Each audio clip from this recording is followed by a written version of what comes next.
Okay, thank you so much, John, and thank you again for hosting us with these webinars. It's been great, and you, as always, you do a fabulous job in making it all very easy and straightforward for us to be able to do the webinars, so thank you.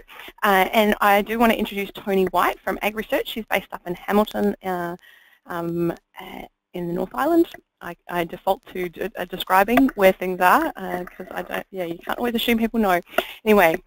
Thank you, Toni. You're going to be talking about developmental evaluation today, and this is a presentation that Toni gave at the recent International Evaluation Conference in Melbourne, where a couple of the primary innovation team went along and did some presentations, and Toni's kindly agreed to give us a bit of an overview of what she talked about there and things that she's been learning about in developmental evaluation. So at that point, I'm going to stop and hand over to Toni. Thanks, Toni. Oh, thanks, Denise and John. It's great to be here today. So today my talk, as Denise said, it's a presentation I gave at the Australasian Evaluation Society, and so for members of the audience that are members of primary innovation and some of those that attended that conference as well, it might be a bit of a rehash, but this is your chance to ask some extra questions that you missed at previous times. So today we're going to talk about some of the evaluation in the primary innovation project, and we're going to touch on the methods around reflection and what that can bring to evaluation as well. So because some people that have clicked in might not have had a lot of involvement with primary innovation, I'm going to touch on some of this content again, but also some of the things that I bring up are important because I want to mention them right now at the outset because they influence how some of the evaluation methods that we've used have come into play. So the Primary Innovation Program is a 5-year research program. It's funded by the Ministry of Business, Innovation and Employment in New Zealand, and it started around October 2012. What it was set up to do is to test the use of the agricultural innovation systems approach and check its usability and acceptability within agricultural innovations in New Zealand. And the overall goal of the project was to increase, well, it's quite a big statement, but broadly to increase the productivity growth in biological industries, decrease its our environmental impact, increase the adoption rates of technologies, and to foster more innovation in our organisational environments around there. So quite a big task for the Primary Innovation Project, but I know the team well and they're well up to the task of that. Now, membership to the Primary Innovation Program is quite big, and you can see from all these logos that many of you would be familiar with that. You know, if you're going to throw a party in the primary sector, you get a pretty good starting list here to your party of who you're going to invite. So, and a number of these guys are all involved in either the case studies that I'll talk about a bit later, or in the community of practice or in the research team.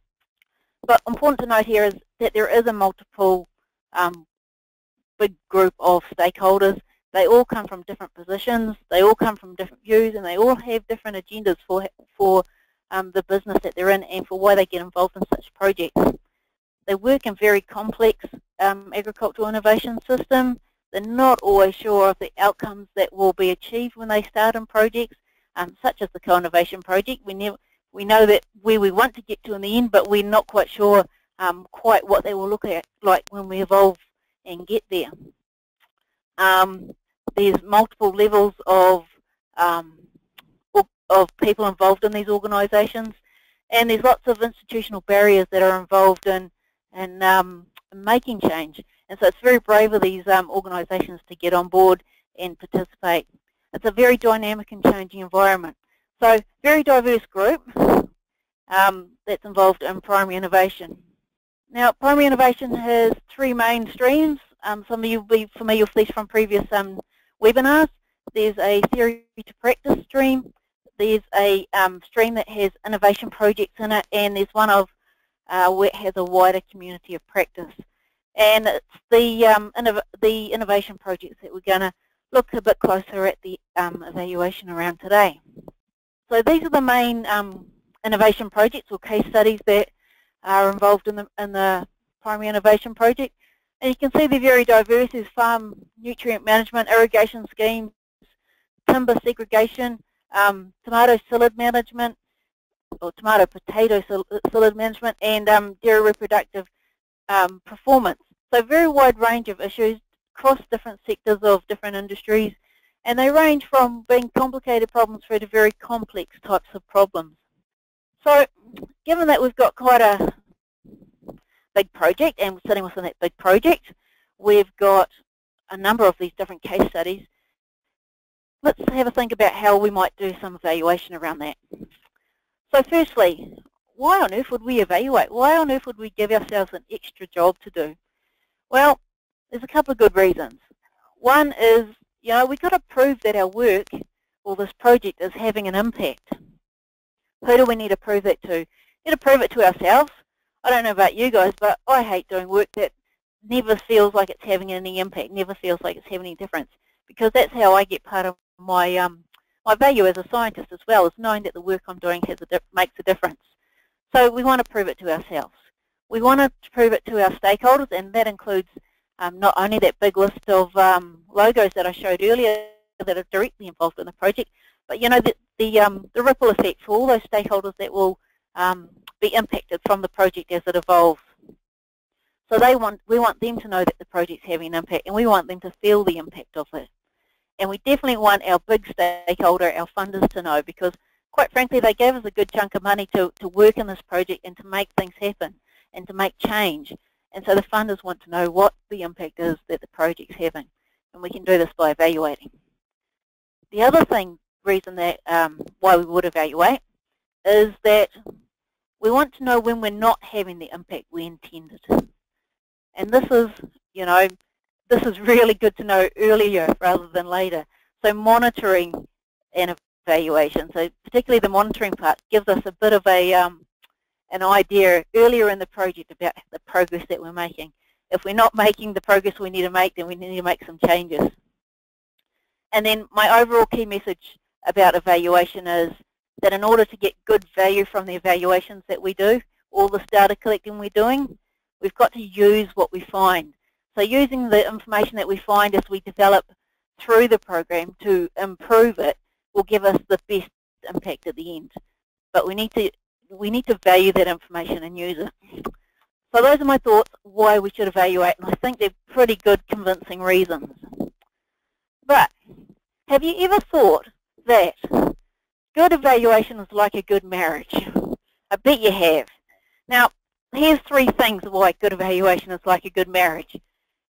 Quite frankly, you need to keep working on it. Evaluation is one of those things that you can't just set a good plan in place and forget about it. You need to keep working on it. It needs to keep coming back to your team meetings, looking at what you're doing, making sure that the data is being collected, actually using the information that's been collected and making changes. You need to figure out what works well for the situation and the people involved.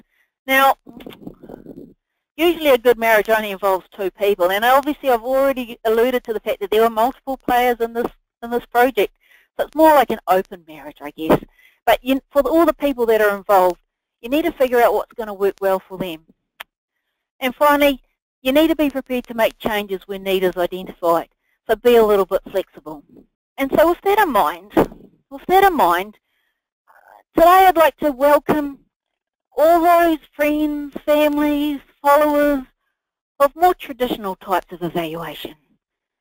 And I'd also like to welcome all those friends, family, followers of developmental evaluation. Because today we're going to have a wedding. Today we're going to talk about marrying together traditional evaluation and developmental evaluation.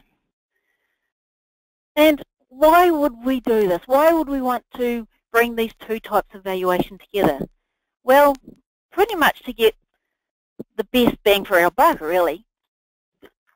We're going to bring together the best of both worlds to get the best type of information we can to help this project go forward. So, let's look first at traditional evaluation. Why has the project got a good component of traditional evaluation? Well, let's go back to the outset of the project. When the Primary Innovation Project first got underway, they and this was before my involvement, so I'm not the lead evaluator in this project. I give them a bit of help.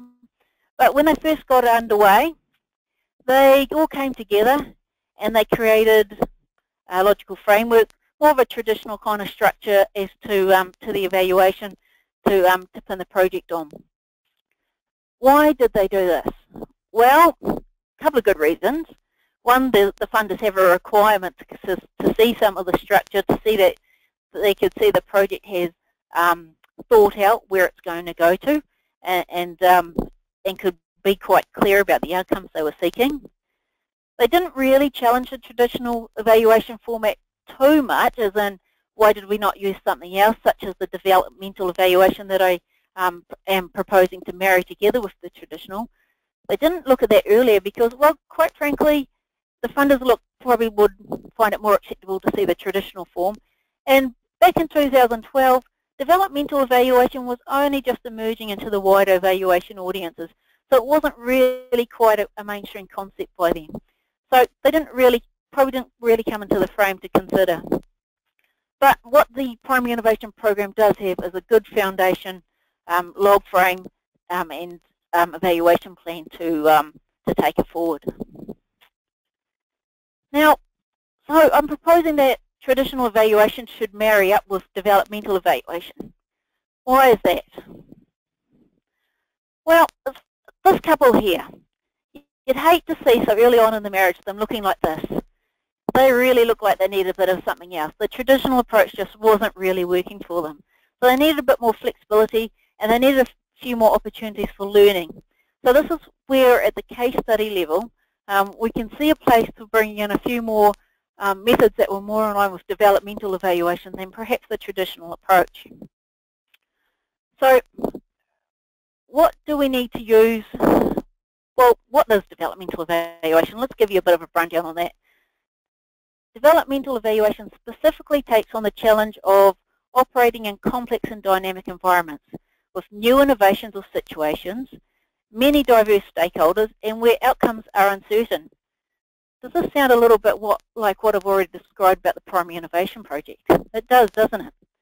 The evaluator tends to participate as a member of the innovation team, and this is different to more traditional types where the evaluator tends to sit outside of the project team itself. In this example of developmental evaluation, the evaluator is actually part of that team, and they act as part of that team rather than someone external looking in. And by being in that team, they provide a real-time feedback that can help with the decision-making within the program. So that's quite different to the traditional approach. And the developmental evaluation approach, it links quite closely to some of the methods that we've linked into the case study, such as using reflective monitors, and I think many of you would have heard of them through previous webinars before, and I'm going to touch on that a little bit more in this next section. But first we're just going to pause because I've run through that quite quickly. Does anyone have any questions? Oh wow, thanks Toni. That's been a really good presentation so far. You've got you've got me on the edge of my seat, and Jeff has chimed in to say that he's loved the marriage analogy. But at this stage there are no other questions or comments. So obviously you've covered everything beautifully, and I know you've got a heap to get through yet. So why don't you keep going, and I'll just encourage the participants, just to type comments or questions in as you go along. So back to you, Toni. All right, sweet. Let's move on. So really for the rest of the presentation, I'm going to look back through the case studies.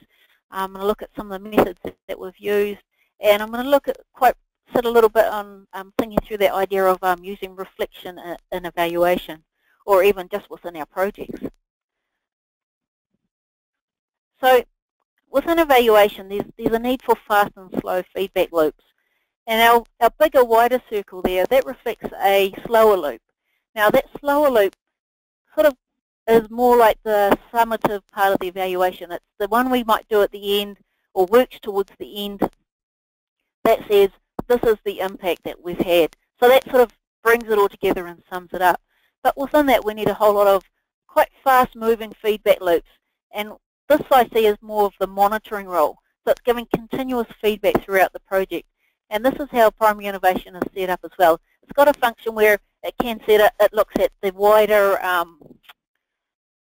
impact of the project overall, but then it's got a whole lot of feedback loops to say, you know, this is how we know we're going on the right track, because cumulatively we're able to look at what we're doing, improve it if we need to, but actually know where we're at every standpoint. So there is a need for fast and slow feedback loops. So some of the examples that we've got within the case studies where these are used, some of our regular feedback, such as the ORIDs that we use to give reflection on activities that have been undertaken. We use narratives. We collect narratives from the groups, and this gives us a feedback on specific events or occasions that have happened, more from a personal perspective, to collect some information around them. And we use things like feedback forms after we've done different events. So we're collecting lots of regular, fast-moving kind of feedback that that help us inform how the project's going. We've also done sort of other more traditional types of data collection, such as the social network analysis. And I won't talk much on that before, because I think that's been presented through the webinars. If it hasn't been presented yet, it's not far off being presented. What I do want to sort of sit on a little bit more is the reflective monitors that are in the programs. And each case study has a reflective monitor, and this is a person that is embedded within the project team, and they're involved in the action research that's happening there, and their role is to reflect on the process, the action and the progress that's been had, and address any barriers that they see coming through. Now, I don't know if you were listening very well before, but this sounds a lot like the developmental evaluator role. And while reflective monitors aren't technically evaluators, certainly the role that they undertake within the primary innovation project fits very well into that role that a developmental evaluator would play. So they're a key part in being embedded in the team and helping with this fast decision making and fast feedback. But a big part of their role, and a big part of the team's role, is on reflection, and this is what I want to look at a little bit now. So reflective practice can be defined as those intellectual and affective activities in which individuals engage and explore their experiences in order to lead to a new understanding and appreciation of the event, the activity, the project, for example. So it's a process where you have to actively engage and reflect to, I guess, reflect on everything that's happening, including what's happening for yourself as an individual. So it's about learning and skill development for yourself, and also within the wider group. So again, it's learning and skill development. But within a team, how does a team do that? And the model that I've got to explore that a little bit more with is this one here. Now, the outer triangle, which has the arrows going from what happened, so what does this mean, and then now what will we do now, is quite reflective of the action research kind of system, where it looks to unpick, I guess, activities that have happened or events that have happened, and understand it a little bit more. So you want to know what happened, what does that mean, and what will we do now? And so within that sort of sets up a nice place for being quite reflective. And my view is, whether you're the evaluator, and this is quite particular to developmental evaluators, but I think there's lessons in here for any member of any project team, is that there's two key parts. One is the self, and one is the team. Now, even within those two dynamics, we have internal and external parts. Now, the internal self, the where we can really reflect there is, you know, when we come to a project, we bring ourselves, and ourselves are very complex people. We all have different experiences, we all have different skills, all different privileges and values, we have different worldviews and knowledge, we use different language, and we make different assumptions based on some of those. We're different ages, genders, social status, education. We have all this life baggage that we bring with us that, whether we know it or not, we influence what happens around us just because that's what we bring to the party. So often it's something really important to do, is to reflect on ourselves and the influence that we might be having on a project without it being entirely visible. So there's some learnings there, reflecting on ourselves internally. But then there's an external self, and this external self really brings to the party, what are some of our more experience-based things, like the choices of methods we use or our approaches, because we all know, we all have our regular kind of toolkit of things we do or tools we use. And so this is about our external self being aware of that. This is part of the package that we bring, that we share with others. So that's our internal and our external self. And then, we have this team space, and the team space is particularly pertinent to the teams that we have in our case studies, and for example. So we have an internal team. So when we reflect internally as a team, we can reflect on the positionality of the team, the power dynamics within it, the group dynamics. So it's around about the team actually learning about how it operates and works together, and the group dynamics in it, where the power sits in it, where the strengths and the weaknesses of the group are. So taking time to reflect how we are as a team as a particularly important learning process for a team. Because once you know how you work well together, or how you work together, you can figure out how you work well together, and then of course you can go from there to making some really good decisions. And of course, if you have an internal team influence, then of course that team must have an external influence, and that's more about how the team will influence those people outside its direct sphere. So any of those other wider networks, funders or stakeholders, and how they interact with them.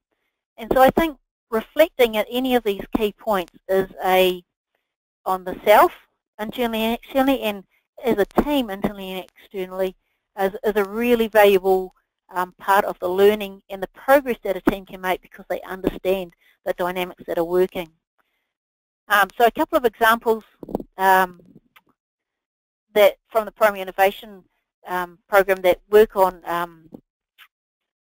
using reflective in this kind of model is, say for example, the narratives. Now the narratives can reflect on either the values or the feelings that you had yourself as you experienced something, or also from the team. The heifer rearing project is one of the only case studies that I know of. They've actually got structured team reflection. I think this is a really good idea. So this gives the team a chance to reflect on co-innovation and practice, using the 9 principles of co-innovation to reflect on. And so Paula Blackett's designed a questionnaire which the team can fill out independently. They rank them independently, and then they come back to reflect on them as they discuss them in the team, to see if there's any issues that arise. And I think that reflected process brings a lot of value to a team like that. So the other thing I'd like to mention on reflection is that there's 2 types. One's reflection in action, and it's incredibly hard to do. It's a on your feet type of reflection. It means as we go, in every moment of the day, we're reflecting on what we're doing and how we're being, and that's pretty tough to do if you haven't got a lot of experience. But there's a lot of value in just not making assumptions about the actions that we're taking and what we're doing. And the other one is reflection on action. So this is one of the, I guess, more common forms that you'd use in evaluation, because this is post an event. So it's the learning part of an event happening, and this is can come from any number of data collection methods, whether it's feedback sheets or narratives, or the, say for example, the structured team reflection. So reflection on action is obviously when an action's already been taken, and you come back as an individual or a team to think back about what happened, why did that happen, or what do we do now as a result of that. And so it's always important to come back to those 3 questions. So I think reflecting on self and on team is really important, to be able to critically think about where you're at and why you're there, and then as a result, what you're going to do as a result of that. So I know that was a bit of a long talk on reflection, but I think it's a really, really important component that whether we're talking about evaluation or just being part of a project team, I think there's something that we should invest time in. Because if we don't take time to go back and look at where we've been and what we've been doing, how on earth do we know that we're actually going to get to the future in the right place?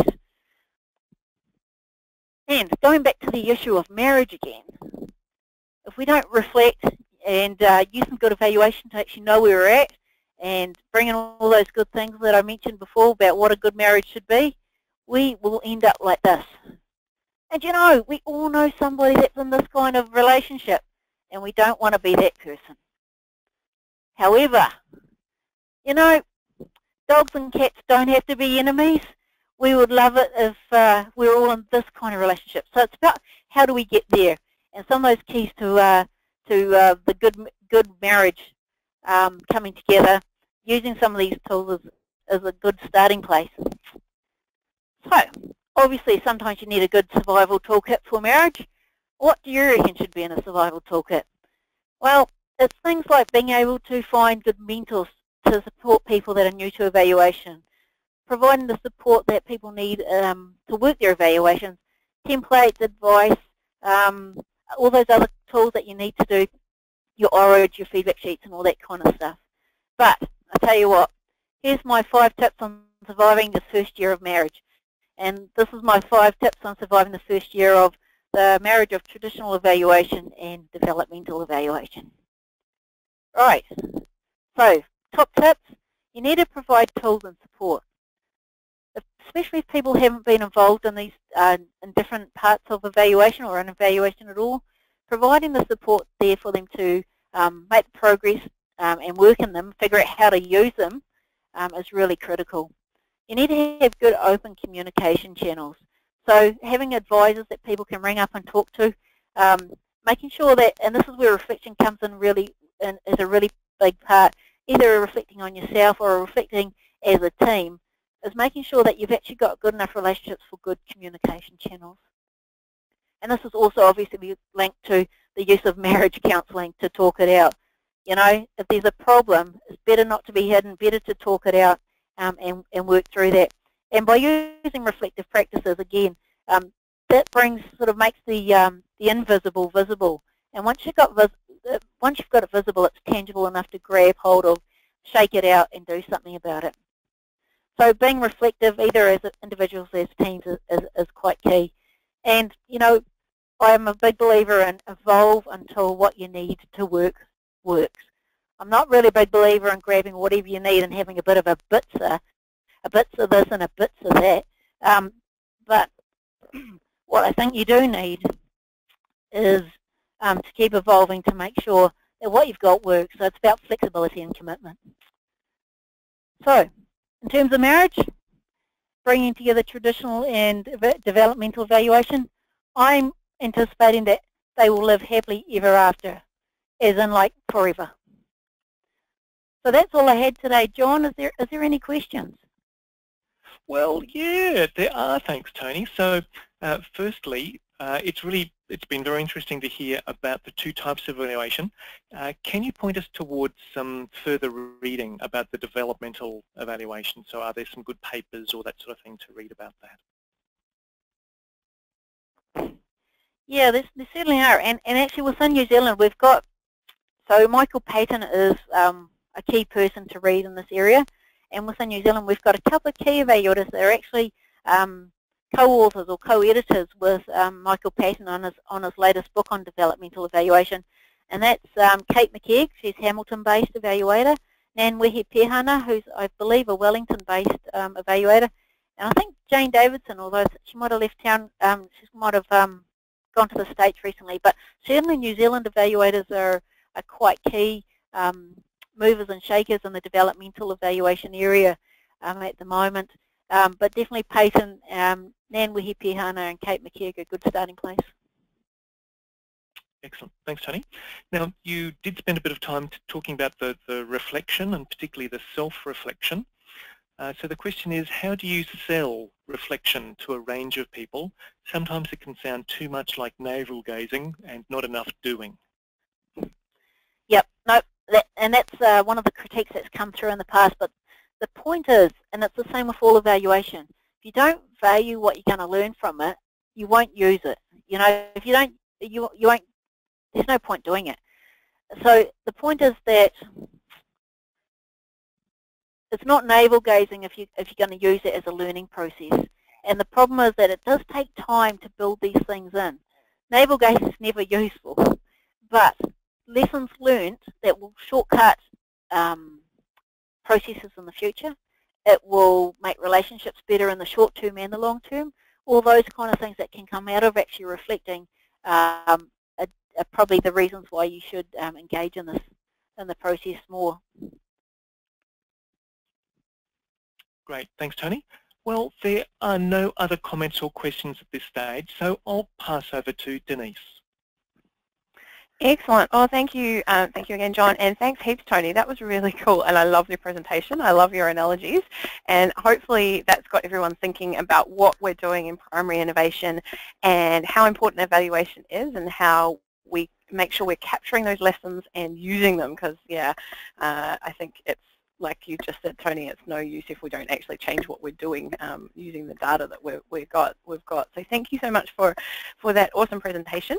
Next month on the 3rd of December, we're going to have James Turner from Ag Research. He's going to be talking about learning from transitions, which is work that has been coming out of Stream 3 in the community of practice section of primary innovation, and that's work that has been done with PJ Bears from the Netherlands, so that should be really interesting. And then I will be chasing people for next year, so be warned, if you get a call from me, I'm probably going to ask whether you can do a webinar.